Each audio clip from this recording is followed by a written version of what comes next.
mean, you All right. look good, but that looks good. True.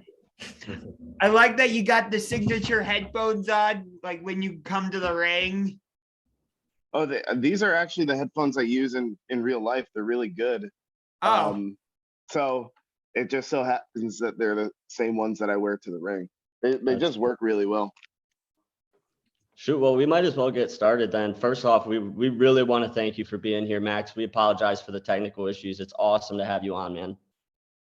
Oh yeah, no problem. I think that's your first lesson as broadcasting students, is that everything will go wrong when you have plans. So yeah, technical issues, that's lesson number 1 from Platinum Max. I love it. So I'm a huge AEW fan. So do you mind if I give you my version of your ring entrance? Yeah, go ahead. You can go ahead. I will not judge you. Okay, here we go. This next interview is set for 1 ball with a 20-minute time limit.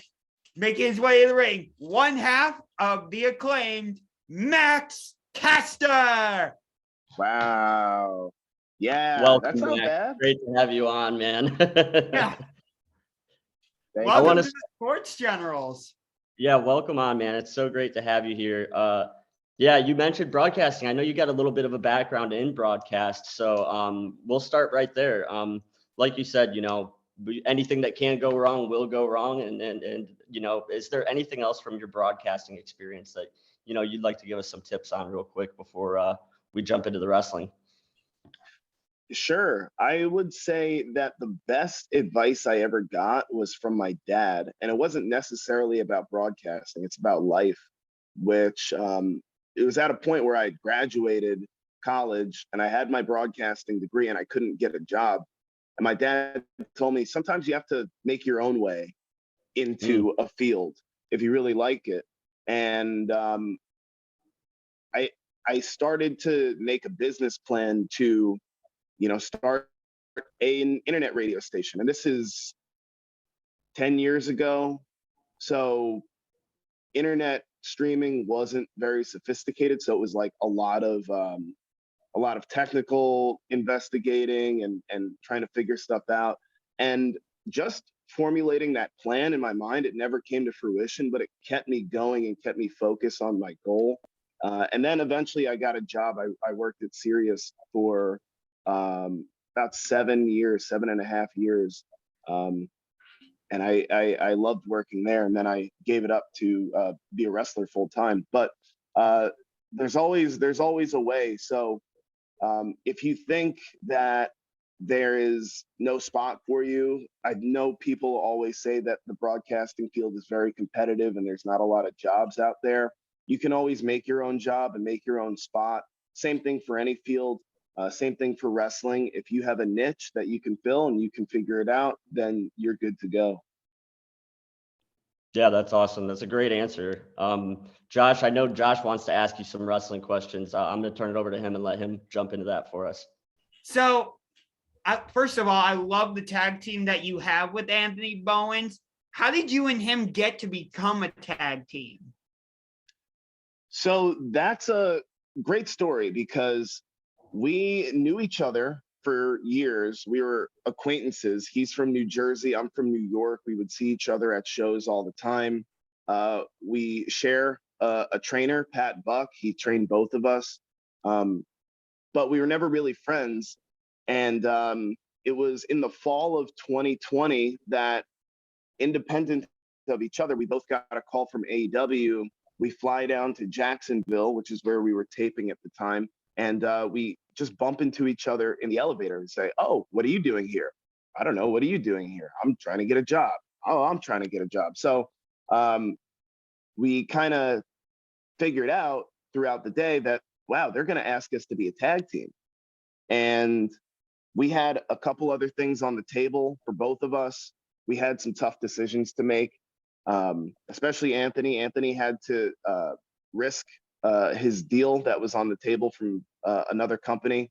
And we both had to trust each other, and we wrestled the best friends that night. And we lost, but we had a good enough showing that we got contracts right on the spot as a tag team. So it was Tony Khan's idea. He saw two young, hungry guys, two polished wrestlers that were looking for a break, and he thought, hey, why not throw them together in a tag team and see what they can do? And so far, I think it's worked really well. We're the best tag team in AEW. We're ranked #1 as of the last rankings, and everybody loves us. You know, everyone loves the Acclaimed. So everyone wants us to get a title shot. I see people more and more every day saying that we should be the champions. Well, I'm happy to earn it when the time comes, but you know, right now we're sitting really good in the best tag team division in wrestling history, probably. Yeah, I would Yeah, agree. I would agree with you about that. That AEW has the best tag team division. So you kind of led me on to another question about like how the fans are really behind you and all that. So would you guys? So by that, would you guys say that you're baby faces? You know, I don't put a label on anything. It's at the point where I agree with one of Cody Rhodes' famous quotes, which is, it's an old trope in wrestling because fans are going to root for who they want to root for. You know, everybody has their favorites. It's like, you know, My Little Pony or something. Like, everyone has their favorite My Little Pony. You know, everyone has their favorite wrestler. So I am someone's favorite wrestler. Cody Rhodes is someone's favorite wrestler. Kenny Omega is someone's favorite wrestler. So when we walk out, you hear the representation of that. It's not all boos. It's not all cheers. And it's not something that I have to think about. It's just be myself. That's another great piece of advice. Be yourself. Because the second you try and pretend to be something that you're not, you know, if I say, oh, I have to be a good guy, I have to make the fans cheer me, they're going to see right through that. They're going to say, well, you're not being authentic. Same thing if I try to make them hate me. But if I'm just myself, some people will hate me always. Some people will like me always. And some people are going to flip flop back and forth. And that's how I like it. That's how I operate in life. You know, you have to be honest with people. Not everybody is perfect.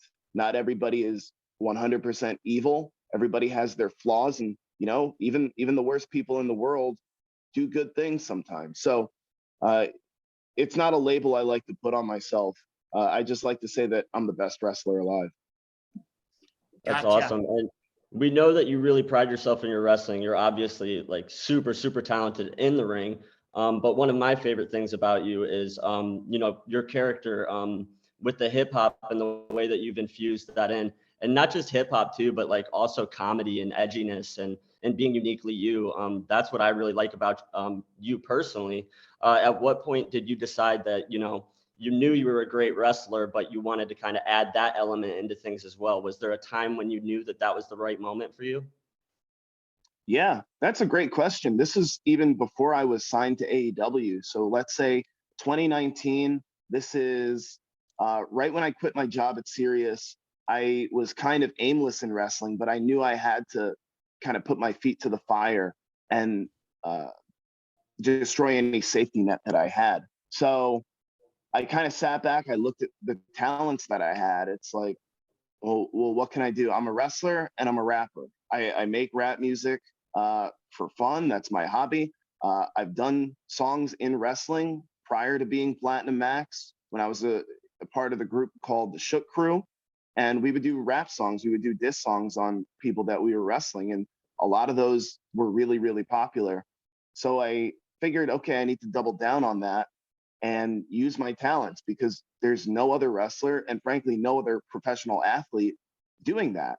No professional athlete is a better rapper than me. There's rappers who are better rappers than me, 100%. There's no professional athletes who are better. Damian Lillard is the only one who's close. And I'm being genuine about that. And so Not Shaq? No, Shaq had a few good ones. He had Hey Kobe, how's my ass taste? And That was my favorite personally. That was hilarious. Yeah, that's great. I had it on a few burned CDs back in the day. So long story short, I was in that position, and I kind of doubled down on my talents. And I said, well, this is what I need to do. And I created a video series called Freestyle Fridays, where every Friday I would just be in my basement with my cell phone, and I would make a beat, rap over the beat, film myself doing that, and put it out. And then it caught on week after week. People realized that I could rap, and the rest is history. Yeah. So this kind of ties into that. Is that where did you and Anthony come up with the name The Acclaimed for your tag team? Does that have something to do with the fact that you're a rapper, or is that something completely separate? So this is another Tony Khan idea. He apparently had this idea for a tag team called The Acclaimed for a long time. I also heard that it was almost the name of the Inner Circle in AEW, where he pitched to Chris Jericho, hey, what if it was Chris Jericho and The Acclaimed, kind of like your band or whatever, since, you know, Chris is a rock star. But they didn't go for that. And Tony, I guess, just wanted a tag team called The Acclaimed.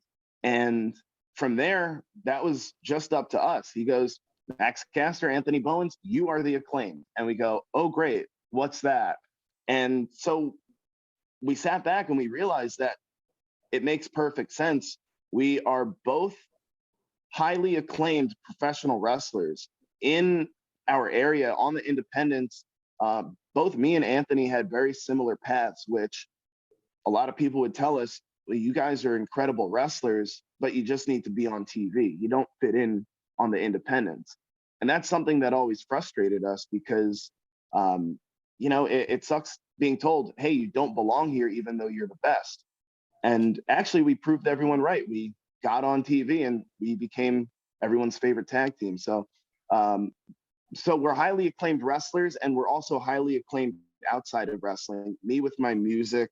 Anthony is a model and an actor.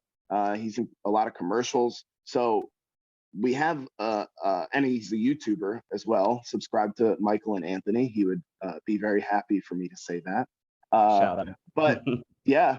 But we're highly acclaimed in multiple fields, and that's really what The Acclaimed is at its core. But now, you know, it's, you know, people want to hear what I say. People want to see Anthony super kick people in the face, and they want to see me drop the elbow and win. Right. Well, we obviously want to see you guys get a shot at the title. But beyond that, I'm interested to know, with your background in broadcasting, like, when wrestling's all said and done, do you have any plans on being involved in the broadcast side of the sport, or just broadcast in general? Or have you even thought of that? Or are you just so kind of enjoying the moment that you haven't really considered, you know, post wrestling career? You know, I don't think about it a lot, but it's something I still want to do. I've been in talks with Anthony and just kind of putting feelers out there to do a radio show currently as part of The Acclaimed.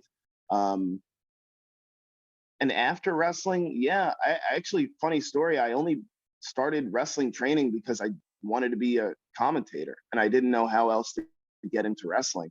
And you know, a few months in, my trainer goes, oh, you're too good to just be a commentator. And so ever since then, I said, oh, okay, so I won't be doing that. But after wrestling, sure, I would love to. I really do have a love for broadcasting, especially sports broadcasting. And so to be a part of the sport for the rest of my life or after my career, that would be great. Yeah. Awesome. Well, I definitely want to thank you for joining us, Max. We're not going to keep you much longer. We appreciate your time here with us. I just wanted to say that real quick. I'm going to turn it over to Josh. I'll let him ask you a last question, and then we'll let you get out of here. Yeah. So I know that, like, the tag team titles are obviously the goal for you and Anthony, and I would love to see you guys win the tag team titles. I think you would be amazing as the champs. But is there, like, another big match that, like, either you personally want to be part of, or that you want The Acclaim to be a part of?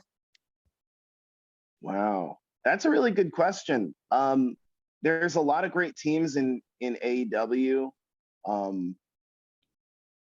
For me as a singles wrestler, I would love to wrestle MJF. We're very, very close. And I would love that. and I think everybody just wants to hear what I would say about him on the microphone. Everyone hates him so much. I don't think I could go wrong there. No, you couldn't. No, not at all. Oh my gosh. Yeah, I would love to roast him. He would be so angry. And That would make it so much better. Yeah. But as a tag team, aside from the titles, I would love to wrestle the Briscoe brothers. I would love to wrestle the American Wolves. Those are two teams outside of AEW that, me and Anthony are doing some independent shows. If any team or if any company sees this and wants to book one of those matches, that would be great. And I would love that.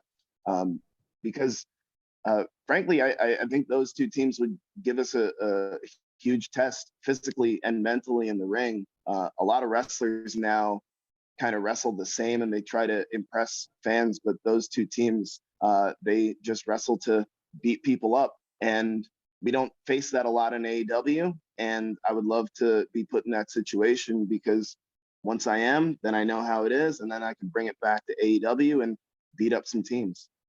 Nice. Awesome. Yeah, I guess we're going to let you get out of here pretty soon. We appreciate you being here one more time. And so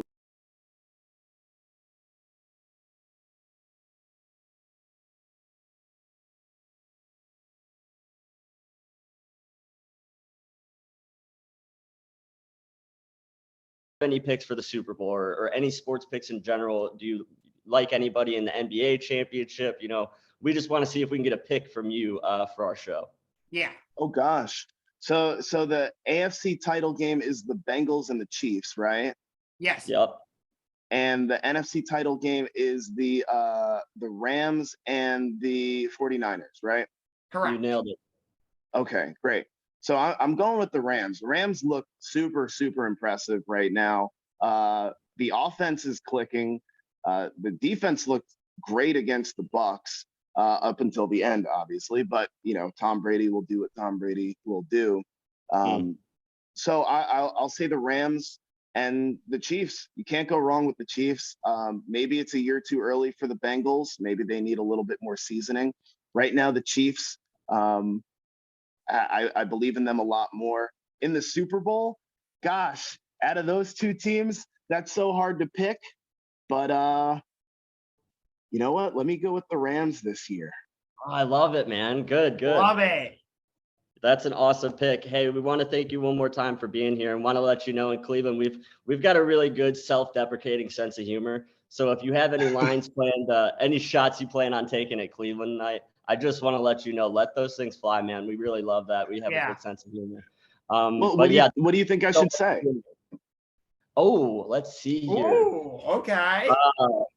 Our big thing is at least we're not Detroit. So if there's a way you could tie in, Cleveland, you guys aren't great, but at least you're not Detroit or something like that. Like people would really get a kick out of that. That's funny. Okay. Yeah, I'll try and work that in. Hey, thank you so much for jumping through hoops to join us here today. We're sorry about the technical issues. Have a great time tonight, man. We love you. Thank you so much. Thank you, guys.